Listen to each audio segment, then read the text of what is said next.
Hey guys, I just wanted to share another historical article that I found very interesting. This was in the mid 80s. They,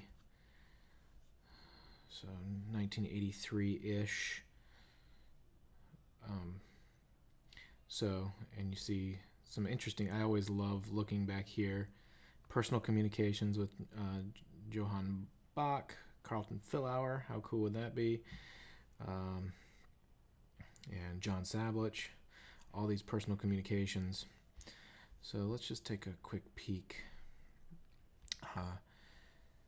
Dr. Lehneis, who is a certified prosthetist, I believe on Long Island, and I don't know these other two. So one of the things that I find very interesting is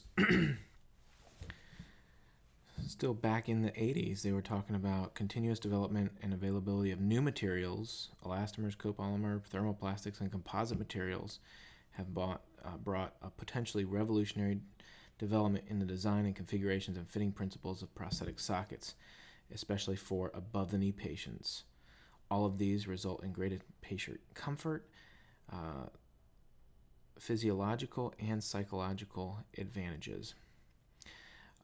So what I just find interesting in that, I think it very much goes with additive manufacturing, is we're excited about all these different materials, yet Dr. Lehneis and others have told us that this is coming and is going to revolutionize some things. So one of the things, and this is what I say about additive manufacturing, is improvements in socket comfort with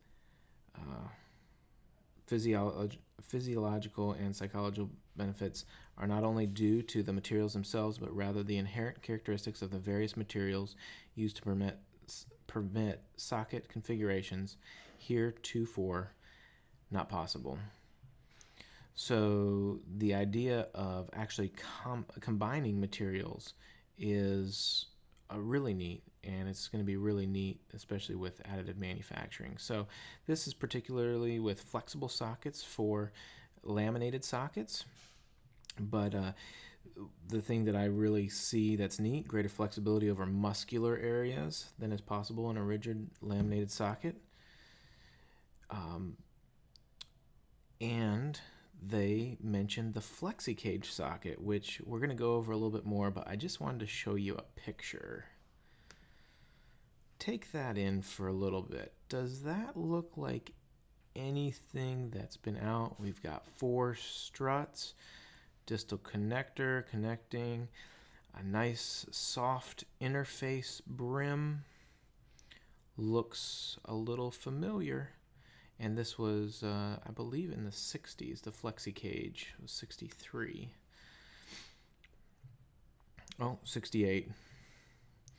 So, anyway, so they talk about these fenestrations. Over-selected socket areas, just a harder area. But it talks about how some of these were issues because of the window edema without the flexible material allowing the patient's limb to be contained. But then they talk about the elastic and semi-elastic inserts preventing window edema. And that is actually a little bit still to be determined, I think. I think we need to look a little bit more into the window edema, because we're going to look at some other sockets called I think it's called the suctionless suction socket. And it just talks about how a patient was able to wear a socket open without a valve, but it still stayed on very well. And that is an article that I've got in queue, hopefully here in the near future. So we've got an outer rigid shell and then flexible in select areas.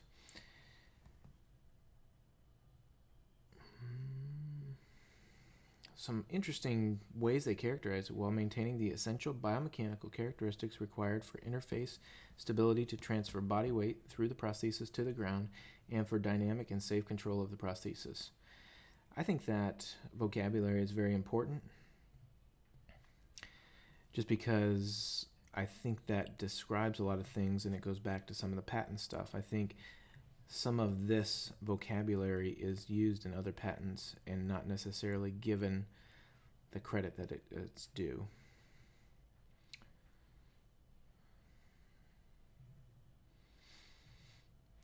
Laminated silicone elastomer, perfect memory, relieving for the rectus femoris and the adductor group without window edema.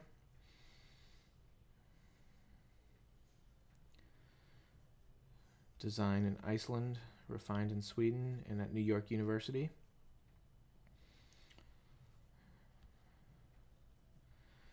They love some sirloin. So let's just take a quick peek on these socket designs. This looks like a flexible inner, normal flexible inner. But take a look at the cutouts here. So you've got this kind of triangular shape that goes into the scarpus triangle. You got the adductor group over here, rectus femoris, and what do you have back here? This is the post-trochanteric area, wallet hollow, lateral sulcus area. So you've got 1, 2, 3 struts, one right under the ischial tuberosity, looks like hamstring channel area. I think that looks fairly familiar, and it should, with Sablich being on this article. There's another picture here. So here's the other part here. The SPSC below knee prosthesis is self-suspending, provides improved comfort, and permits selected fenestration over pressure-sensitive areas. Self-suspending with a cuff, that's interesting. Prevent areas of irritation with the head of the fibula, distal end of the tibia, to prevent slippage and rotation of the inner silicone socket. Distal and posterior plugs are laminated in as an integral part of the soft socket.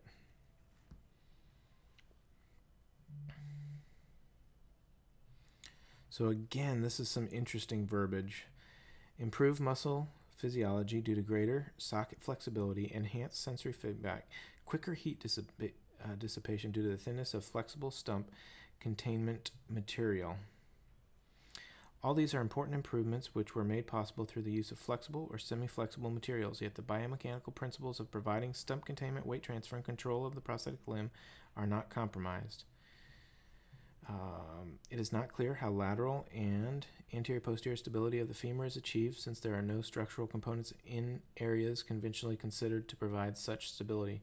This question, however, will be addressed in studies to be conducted in the near future. I need to look for this one. But very important idea is, we always say we need to control that femur, yet they have some of that socket. And this one, not so much. I mean, they're probably controlling it some with that flexible inner, but yeah. But take a look at this. This socket looks very, very familiar too. And this was a little while ago.